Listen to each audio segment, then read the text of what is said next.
Abuso de poder, injustiça, abuso de autoridade, censura, não são realidades recentes, não são acontecimentos novos.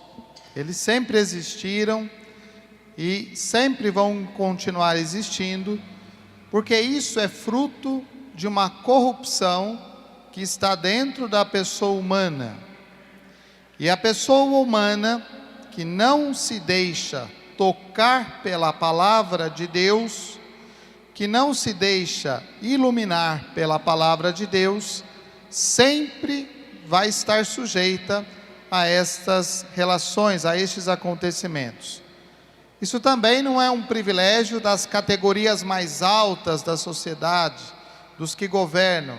Isso acontece no meio de nós. Isso acontece no nosso meio. E se nós não nos deixamos guiar pela palavra de Deus, nós teremos a atitude do fariseu em relação ao publicano, ao cobrador de impostos. Jesus contou esta parábola para aqueles que buscam a própria justiça. E não adianta pensar que isso é só em cima, isso é para nós. Não é uma palavra que é dita, que é falada para alguns, mas é uma palavra que está direcionada a nós, porque nós somos chamados à conversão. E se nós não entendermos isso, nós teremos a atitude do fariseu, que se proclama justo. Eu sou a pessoa mais justa que tem. Eu sou a pessoa que não comete erros. Eu sou a pessoa que faz tudo direitinho. Olha, eu pago meu dízimo. Olha, eu pago o dízimo de todas as minhas coisas. Eu cumpro todos os mandamentos.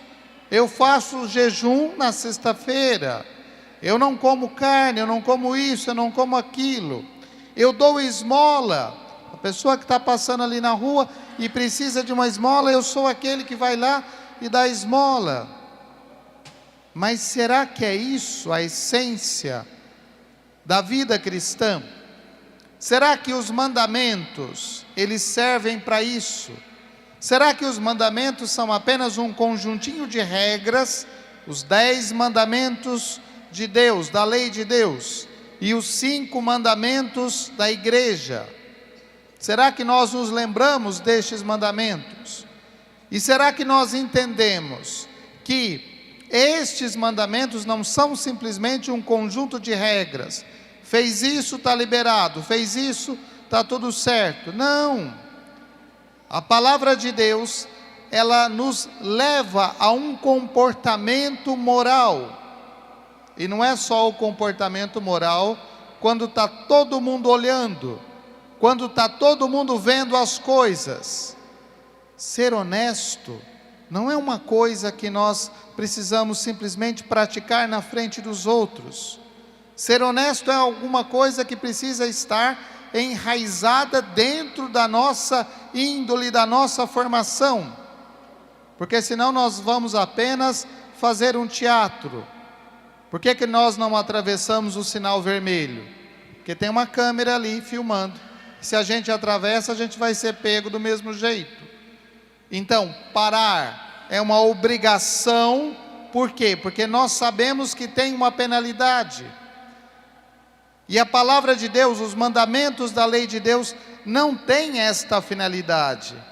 Mas eles nos fazem pensar se aquilo que nós celebramos, a fé que nós celebramos na igreja, se ela tem uma correspondência na nossa vida, se ela corresponde àquilo que nós rezamos, se a oração de fato transforma a nossa vida, se a oração de fato nos faz ser combatentes. São Paulo falava na segunda leitura do bom combate, e o bom combate não é lutar uns contra os outros, mas o bom combate é perceber aquela fidelidade que nós precisamos ter à palavra de Deus e buscar com sinceridade colocar isso em prática no nosso dia a dia. É isso. O bom combate não é a gente pegar em armas e sair fazendo guerra uns contra os outros. Mas o bom combate é a vivência sadia, sincera, verdadeira, autêntica da palavra de Deus.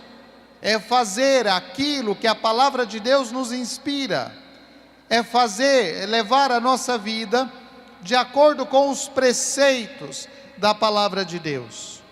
Hoje nós estamos vivendo um tempo que parece que a gente tem que separar, e todo mundo fala a mesma coisa, tem que separar a religião de política. É claro que temos que separar a religião de política, mas a nossa fé, ela tem incidência sobre as coisas que nós fazemos. Ou então, nós não estamos entendendo nada da palavra de Deus, nós estamos confundindo as coisas, nós estamos relativizando as coisas, e não é só em relação à política, mas é em relação a tudo. Porque se nós vamos à igreja, mas depois nós administramos a nossa vida, e as coisas que estão à nossa disposição, as coisas do mundo, de uma maneira desonesta, aonde está a incisão, a força da palavra de Deus capaz de nos fazer ter uma consciência moral reta e justa? A primeira leitura nos lembrava deste juiz que é justo, Deus como juiz justo. Isso nos coloca em relação ao evangelho da semana passada. A mulher que constantemente ia ao juiz iníquo apresentar a sua causa e pedia justiça, e ela recebe justiça por causa da sua constância, não por causa do seu desânimo. Diante de tantas situações, às vezes a gente sente uma tentação profunda. Já que todo mundo faz errado, por que eu não vou fazer também? Já que todo mundo faz assim, já que todo mundo sonega, já que todo mundo acha um jeitinho de pular por cima das regras, por que eu não vou fazer também? Afinal de contas, eu estou nesse mundo e eu preciso fazer assim. É o jeito, é a maneira que nós queremos levar as coisas. Eu contei só uma mentirinha para evitar uma situação. Como se a mentirinha depois não crescesse, como se a mentirinha depois não multiplicasse. Esse é o fariseu que se coloca como modelo. Senhor, eu não sou como aquele publicano que está ali, eu sou honesto, eu faço tudo de acordo com a sua lei. Ele só esqueceu da virtude da humildade, da virtude do reconhecimento da sua condição de pecador. Ele só esqueceu que ele é humano e tem as suas fragilidades humanas, enquanto o outro, o pecador público, ele se coloca lá atrás, na condição de simplicidade, de humildade, de alguém que reconhece as suas fragilidades e fala: Senhor, eu não consigo me aproximar mais, eu não consigo neste momento estar diante de vós de cabeça erguida, olhando nos teus olhos, mas tem misericórdia de mim. E Jesus vai dizer: um volta para casa justificado, o outro não. E a gente não precisa nem fazer muito esforço para entender a parábola que Jesus conta, entender a maneira como o reino de Deus se instala no meio de nós. A gente não precisa nem criar muitas teorias para entender a simplicidade da forma como Jesus nos faz olhar, não para a vida dos outros, mas para a nossa vida, para a nossa realidade, reconhecendo os nossos pecados, reconhecendo as nossas fragilidades, e nos perguntando se nós estamos fazendo um caminho de conversão ou um caminho de hipocrisia, que não tem correspondência entre o que nós celebramos e o que nós vivemos. Aí está a novidade do Evangelho. E é por isso que em outra parte do Evangelho vai se dizer, Jesus tinha uma palavra de autoridade. A autoridade de Jesus não vem de um mandato. A autoridade de Jesus não vem de um decreto. A autoridade de Jesus vem desta justiça de Deus, que é a justiça daquele que confia em Deus e que se deixa conduzir e orientar pela palavra de Deus, pela vontade de Deus. Que nós tenhamos esta coragem de combater o bom combate, este bom combate da segunda leitura, que é o combate da virtude, olhando para a nossa vida, nos deixando iluminar por esta palavra e termos uma vida que corresponda àquilo que nós celebramos e àquilo que nós vivemos na realidade do mundo. Louvado seja Deus, nosso Senhor.